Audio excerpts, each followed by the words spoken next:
What's up guys ओहो नक्कल पारेको स्वायना के आए नमस्ते म हजुरहरुकी अम्बिका अनि आज म माइतमा छु अनि माइतमा के गर्न लागो भन्दाखेरि यो मैले पोर्कको मासु पकाएर खानु लागो अनि यो सामानहरु चाहिँ रेडी गर्दै छु है जति पनि हाल्ने सामानहरु चाहिँ है ल अब पकाउन पनि सुरु गरिसकेको छु अब भाडा बसालेकी छु अनि तेल हालिसकेर अनि सुरुमा अब फुराउने कुरा हालेर ओहो मासु हाल्न लागो मैले मासु हाल्दै छु है हेर्नु होला है सबै जनाले यो चाहिँ मिनी ब्लग हो सबैले साथ दिनु होला अनि मासु हालेपछि चलाए है चलाउँदै छु मलाई चाहिँ मिठो लाग्छ के मुङ्गुरको मासु अब प्याज हाल्दै छु है प्याज हाल्दै छु अब खुर्सानी अनि तपाईहरु हेरेर प्रतिक्रिया दिनु होला है कस्तो लाग्यो के लाग्यो कस्तो कस्तो भिडियो चाहिन्छ त्यो पनि भन्नु होला म चलाउँदै छु मलाई चाहिँ आगोमा पकाएर खाएको मिठो लाग्छ है जाडो महिनामा चाहिँ किन भन्दा मासु चाहिँ आगोमा पकाएकै मिठो हुन्छ के छुट्टै टेस्ट आउँछ के मासु भनेको त मासु हो नि त हैन मासुमा त कसैमा केहीमा पनि कम्पेयर गर्नै मिल्दैन के ल बेसार हाल्ने बेला पनि भयो कुरा गर्दा गर्दै बेसार हाल्दै छु अब नुन हाल्दै छु आफैले भिडियो बनाएर है आफैले पकाउँदाखेरि त अलिक गाह्रो हुने के अनि ल हेर्नु है यतिको भएको छ मासु ल अदुवा लसुनको पेस्ट हाल्न लागे मैले अदुवा लसुनको पेस्ट हाल्दै छु हेर्दै कस्तो पकाउँदा नि रमाइलो है आगोमा पकाउँदा अब मसला हालेपछि अब खुर्सानीको पालो खुर्सानी पनि हाले है के भएको बीचमा यस्तो भएछ है माइन्ड नगर्दिनु होला हेरेर है लास्टसम्म हेर्दिनु होला ल टमाटर पनि हाले अनि ल आगो कति मजाले बोलेको यस्तो गाह्रो भयो आगो बाल्न आउँदैन के मलाई तर मैले बल्ल जबरजस्ती बाले है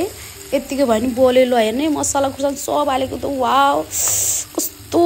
राम्रो देखेको यस्तो दानी के हेर्नु न आमा नजारा ओहो यस्तो नजारा त कहाँ पाउने कति राम्रो आगो बोलेको कति राम्रो मासु ओहो मासु भन्ने चाहिँ के चाहियो र मासु भनेको त मासु नि हो गाइज मासु भन्दा अरु त केही छैन रमाइलो है कति रमाइलो हो कति मजाले बोलेको आगो पनि बिस्तारै बलिरहेको छ अब यो चाहिँ मैले के हाले भनेर देखाउँदै छु है तपाईहरुलाई सबै कुरा हाल्ने कुरा चाहिँ हाले अब धनियाको मात्र बाँकी ल हेर्नु कस्तो भयो वाउ कस्तो राम्रो डिलिसियस कस्तो राम्रो देखेको मासु है हेर्दै खाम जुसी टाइपको हेर्दै खाम ओहो मैले त खाइ पनि सके यति मिठो भएको थियो के मासु है ओहो खादा झन् यति मिठो ओहो मलाई फेरि धुवाले गाह्रो भएको के सक्दिन नि त म यस्तो धुलो धुवामा बस्नलाई तैपनि म कोसिस गर्दै छु ल हेर्नु है फेरि पनि कति राम्रो देखेको ओहो पोर्कको मासु हो नि त गाइज पोर्क फेरि हाम्रो यहाँ माइतमा खासै कसैले नि खाने भनेको बुवा मम्मी म मात्र है दाइ भाउजूले खानु न अनि हामी तीनजनाको लागि पनि यति मासु लिएर आएर पकाएको के अब के गर्ने बेलुका पनि खान पाइन्छ बिहान पकाएपछि हैन वाउ नजारा कस्तो दामी देखेको के लास्टमा जानु वाउ मासु गाइज मासु बाघलाई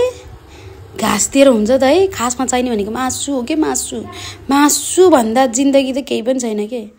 अब कति राम्रो देखेको वाउ मासु वाउ ओहो नजिकबाट हेर्नु है नजिकबाट कति राम्रो देखेको नि कति राम्रो वाउ पिस मासुको पिस कस्तो राम्रो देखेको वाउ ओहो मैले रेडी गरेको है त ल सबै खानेकुरा यो चाहिँ हिजोको रातिको माछा थियो है बुवाले लिएर आउनु भएको थियो माछा माइत आएपछि त यस्तै हो कि मलाई त खाने भनेको मलाई फेरि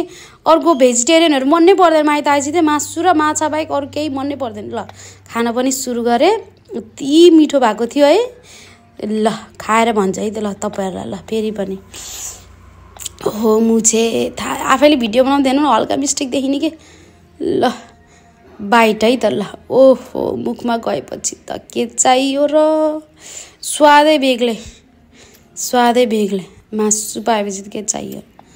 मासु भनेको त मासु नै हो के गाइज ल लास्टसम्म हेरिदिनु भएकोमा हजुर सबैलाई धन्यवाद। तपाईहरुलाई कस्तो भिडियो चाहिन्छ त्यो पनि प्रतिक्रिया दिनु होला।